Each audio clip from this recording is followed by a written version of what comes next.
Hello friends, and welcome to a lecture on the problems in enforcement of environmental legislations. Let me first of all give you a brief outline of what we are going to discuss today.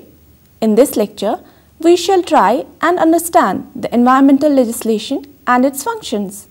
Then we will look into the historical background of the concept. Also, we will highlight the need for legislation. We shall also get an insight into the role of people's participation in legislation. Lastly, we'll learn about the difficulties in enforcement of environmental legislation. To begin with, let me give you a brief introduction of environmental legislations. Human society has progressed from hunting-gathering stage.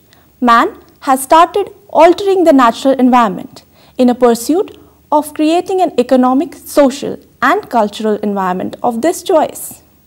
This has resulted in depletion of natural resources, degradation of land, and pollution of water and air. Urbanization has also led to noise pollution. Hazardous technologies in chemical and nuclear power plants, storage and transportation of toxic radioactive materials and nuclear wastes have brought mass casualties in several parts of the world. In order to protect ourselves, the animal and plant life and the environment from destruction, numerous laws have been enacted at national and international levels. Environmental law and policy are based on realization of mankind of the dire physical necessity to preserve invaluable and none too easily replicable natural gifts to man. It's an instrument to protect and improve the environment. Thus, environmental law may be defined as a collective term describing international treaties, statutes, regulations, and common law or national legislation that operates to regulate the interaction of humanity and the natural environment towards the purpose of reducing the impact of human activity. It was only after the Stockholm Conference on Human Environment in 1972 that Water Prevention and Control of Pollution Act 1974 came into existence. Under this act, the Central Pollution Control Board and State Pollution Control Boards were created to regulate and control pollutions. During the 3 decades since the emergence of ecological degradation as an issue of great global concern, environmental law has been the primary mechanism used to promote natural resources conservation, pollution control, and other forms of environmental protection. Every new environmental treaty is preceded by a multitude of conferences, backdoor negotiations, position papers drafted by government officials and affected interest groups, intensive lobbying by many government multilateral organizations, environmental NGOs, scientists, trade groups, and industry representatives, and anyone else who has a stake in the outcome. Now, let me give you a brief overview about the functions of environmental law. Much of the environmental law concerns the regulation of polluting emissions discharged into 3 environmental media: air, water, and land. The primary function of environmental law is to balance the polluting emissions generated by economic activity against the demands of society for a tolerably healthy environment. This balancing task is performed on behalf of government by regulatory agencies such as Environmental Agency and the local authorities. Environmental law also has subsidiary preventive, remedial, and compensatory functions. Besides this, environmental law violators are punished with criminal fines, probation, jail time, or a combination of these punishments. Environmental crime fines are meant to offset the financial allure of activities such as illegal dumping, and thus environmental justice is achieved. Environmental justice is therefore defined as fair treatment and meaningful involvement of all people regardless of race, color, national origin, or income with respect to development, implementation and enforcement of environmental laws, regulations, and policies. Dear friends, Now let's try to learn about historical background of these legislations. The recognition that natural environment was fragile and in need of special legal protection, the translation of that recognition into legal structures and the development of those structures into larger body of environmental law did not occur until about 1960s. At that time, numerous influences, including a growing awareness of unity and fragility of the biosphere following mankind's first step into outer space, increased public awareness over the impact of industrial activity on natural resources and human health.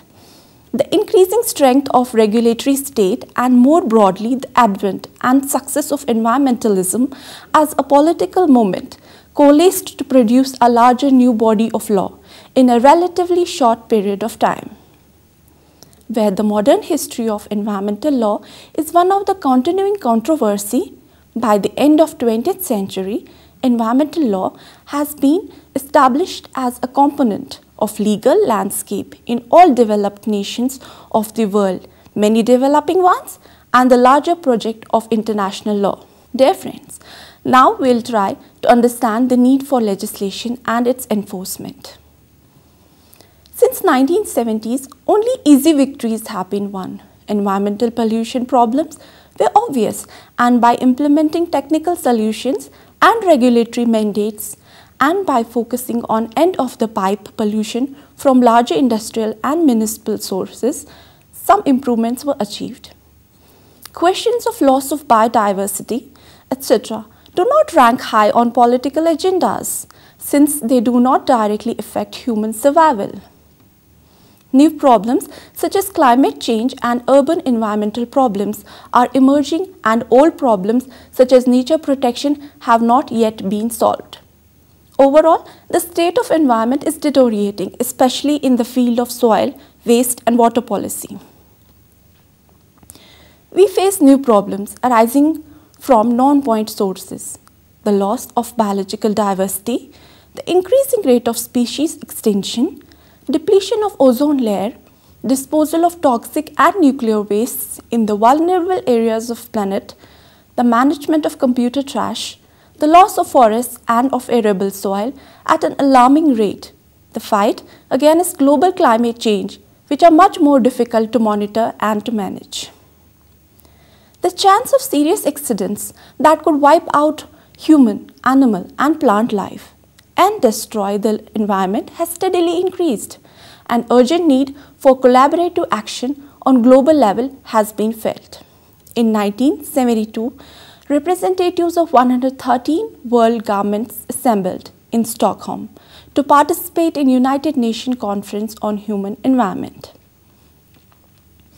The Stockholm Conference proclaimed that the protection and improvement of human environment is a major issue which affects the well-being of people and economic development throughout the world, and it is the duty of all governments and people to exert common effort for the preservation and improvement of human environment for the benefit of all people and their posterity.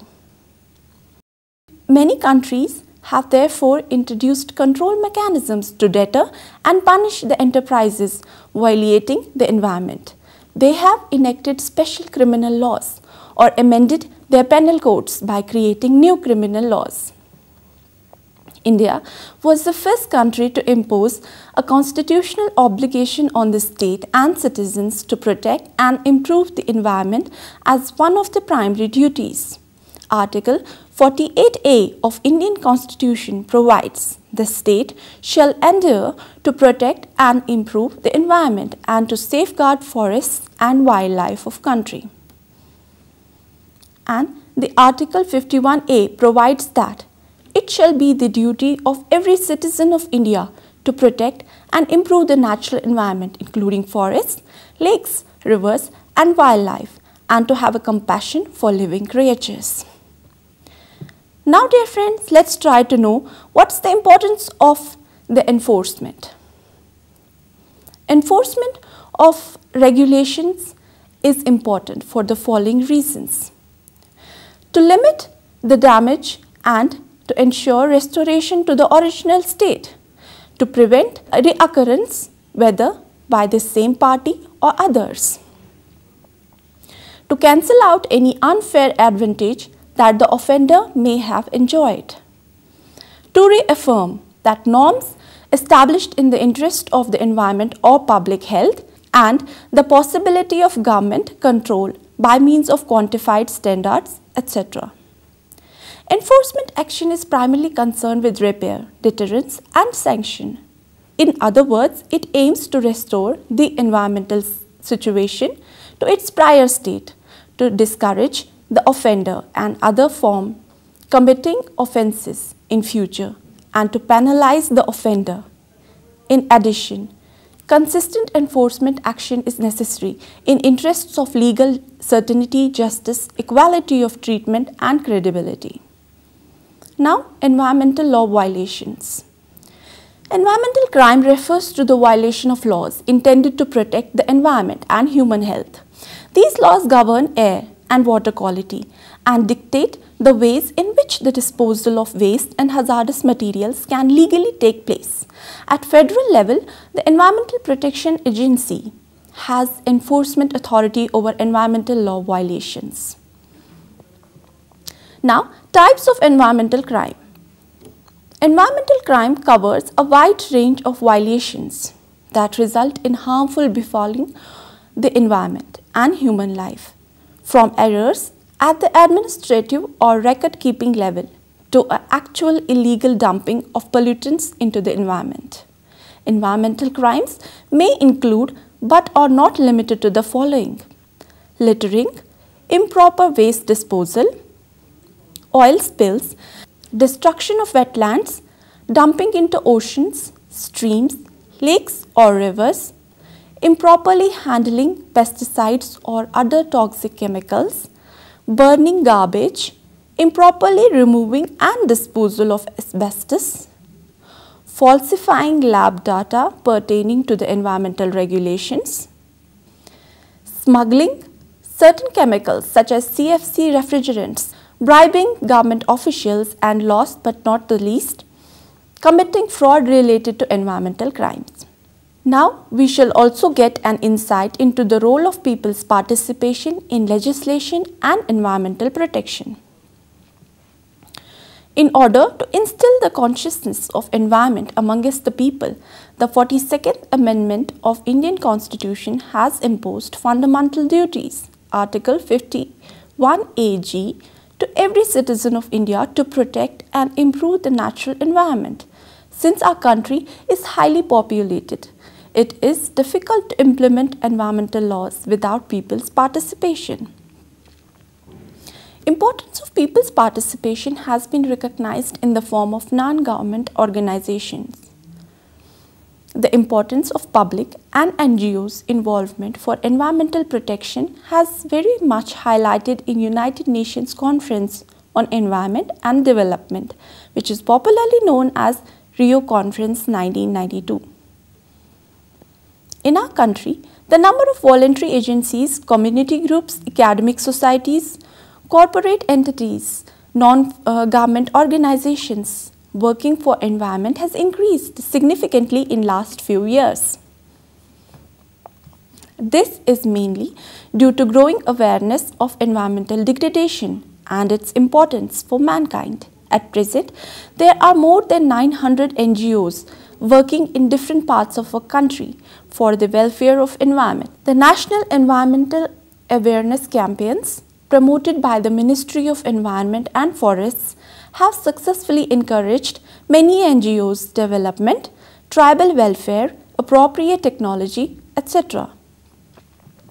As there is a direct link between environmental protection and human welfare, all the NGOs with main objective and activities related to environment are to promote the environmental education and awareness through organization of film shows, workshops, seminars, training programs, documentary films, especially for the students, to collect, compile and disseminate data related to environment. To aware the public and authorities about the problems, areas and extent of environmental degradation, including harm to public health and other resources, affection of wildlife, and conducting research related to protection of environment. Lastly, we will highlight some of the difficulties in enforcement of environmental legislations. Despite all the legislative activity, the state of environment in India continues to be gloomy. The rivers and lakes continue to be choked with sewage and industrial waste. The air quality in some major cities have gained the dubious distinction of being worse than that of American cities like Chicago and New York. Although the legislative measures taken and the administrative setup are sufficiently indicative of the government's concern, the implementation does not reflect a sound appreciation of issues involved in eco-management and development. Environment is a resource, perhaps the most precious of all Earth's resources. The measures adopted by the government until now do not reveal an equal emphasis on the management and development aspects of this vital resource. Often, these measures reflect a fire brigade approach, rushing to the spot of fire after it breaks out. An ounce of prevention in the field of environment is literally worth a gallon of cure. Poverty and environmental degradation are often bound together in a mutually reinforcing cycle, and thus human right abuses related to poverty can be both cause and effects of environmental problems.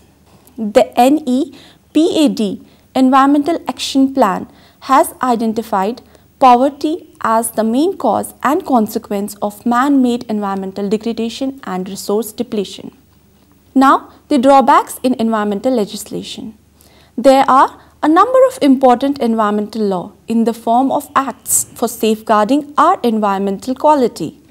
But in spite of these acts, we find that we are not able to achieve the target of bringing 33% of our land cover under forests. Still, we are losing our wildlife. The rivers have turned into open sewers in many places, and the air in our big cities is partly polluted. Legislation is often not perfect, and the status of environment shows that there are drawbacks in environmental legislations. Drawback of Wildlife Protection Act 1972. The ownership certificates for the animal articles like tiger, leopard, skin, etc. are permissible, which very often serve as tool for illegal trading. Secondly, the wildlife traders in Jammu and Kashmir easily get illegal fur and skin from other states, which after making caps, belts, etc. are sold or smuggled to other countries. This is so happening because Jammu and Kashmir has its own Wildlife Act and it does not follow the Central Wildlife Act. Thirdly, the offender of act is not subject to very harsh penalties. It's just up to 3 years imprisonment or a fine of Rs 25,000 or both. Now, moving on to the drawbacks of Forest Conservation Act 1980. Forests constitute a vital resource of nation. The forest cover of our country has been rapidly shrinking. Some estimates put the present coverage at not more than 12% of the land area. Fuel-starved villagers, greedy forest contractors and corrupt officials are proven culprits. This act has inherited the exploitative and consumerist elements from the forest laws of British period. It has just transferred the powers from state to centre to decide the conservation of reserve forest lands to non-forest areas. Very often, the tribals who live in the forests and were totally dependent on the forests retaliate when stopped from taking any resource from there and start criminal activities including smuggling, killing, etc. They argue that law is concerned about protecting trees, birds and animals, but it is treating the poor people as marginal. Very poor community participation in the act remains one of the major drawbacks which affect proper execution of this act. Lastly, the drawbacks of the pollution-related acts.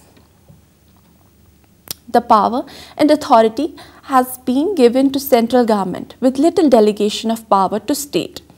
Secondly, the provision of penalties in the Act is very insignificant as compared to damage caused by big industries due to pollution. The pollution control laws are not backed by sound policy pronouncements or guiding principles.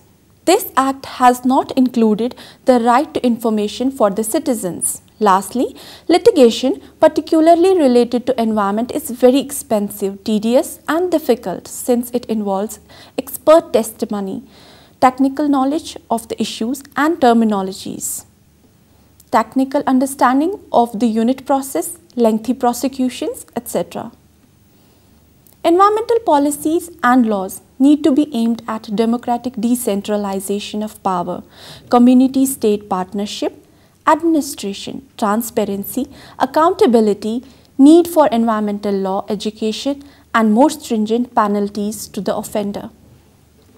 Finally, we can sum up the problems in enforcement of environmental laws in the following points. Firstly, corruption, poverty, lack of environmental awareness, inefficient laws, controversy between judiciary and executive, irregular monitoring of thrust areas, materialistic approach of the people, improper execution of the laws, strengthening of state and central pollution control boards, improper coordination between PCBs and other lawmaking agencies, inefficient work culture in societies, and lastly, the political pressures. In the end, we can conclude by remembering the fact that development has paved the path for rise in level of standards of living, but it has simultaneously led to serious environmental disasters because of more materialism associated with development. The wisdom lies in maintaining a balance between our needs and supplies so that the delicate ecological balance is not disrupted.